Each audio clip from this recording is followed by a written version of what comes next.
রাত পেরুলেই ত্রয়োদশ জাতীয় সংসদ নির্বাচন। তাই বুধবার ভোর থেকেই রাজধানী ছাড়তে শুরু করেন ঢাকার অস্থায়ী বাসিন্দারা।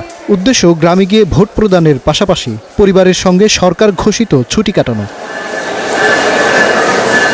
ছুটি শুরুর আগেই মঙ্গলবার রাজধানী ছেড়েছেন বেশিরভাগ ভোটার।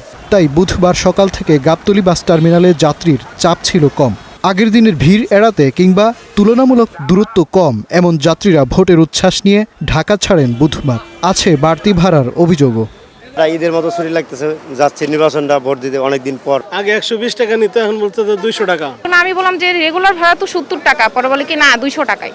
আমাদের ফরিদপুর যাইতে এখান থেকে সর্বোচ্চ 150 টাকা লাগতো, এখানে 250-300 টাকা যাচ্ছে। যদিও বাড়তি ভাড়ার বিষয়ে জানতে চাইলে কথা বলতে গড়িমসি করে বাস মালিক ও শ্রমিক কর্তৃপক্ষ। এটা বুঝতেছে আপনি আসতে গাড়ি খালি আসছে, এটা দেখেন তো মেস্টার নিজে কই দেয় মেস্টার যে আপনি 200 করে ভাড়া নিন। এদিকে বুধবার ভোর থেকেই কমলাপুর ও বিমানবন্দর রেলওয়ে স্টেশন হয়ে ট্রেনে ঢাকা ছাড়েন বহু মানুষ। এদিনে ট্রেন যাত্রায় খুব একটা ভোগান্তির অভিযোগও নেই যাত্রীদের মুখে। উৎসাহ নিয়ে যাচ্ছি ভোট দিতে, আশা করি যে সরকার ক্ষমতায় আসবে ভালোই কিছু করবে। এবং সবাই হচ্ছে ছুটিতে যাচ্ছে ভোট দেওয়ার জন্য, একমাত্র দেশের বাড়িতে যাচ্ছে। পরিবেশ খুব স্বাভাবিক লাগতেছে, এখন পর্যন্ত কোনো ঝামেলার মনে হয় না আর কি। ছুটির সাথে ভোটও দিতে যাচ্ছি, যেহেতু দেশের নাগরিক সেহেতু ভোটটাও দেব। চাপ কম থাকায় হুড়োহুড়ি কিংবা ট্রেনের ছাদে যাত্রীদের দেখা মেলেনি।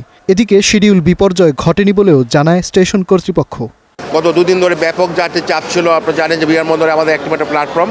আমরা চেষ্টা করেছি যেন যাত্রী সাধারণ নির্বিঘ্নে নিরাপদে ট্রেন ভ্রমণ করতে পারেন। সব ট্রেনই আমরা রাইট টাইমে চালাতে পেরেছি, আর আমাদের এক্সট্রা কোনো ট্রেন এই নির্বাচন উপলক্ষে দেওয়া হয়নি। আমাদের নর্মাল যে ট্রেন চলে সেটাই আমাদের চলেছে।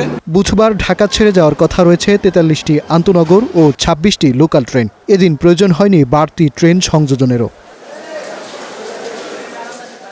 মাজহার মাহবুব, স্টার নিউজ, ঢাকা।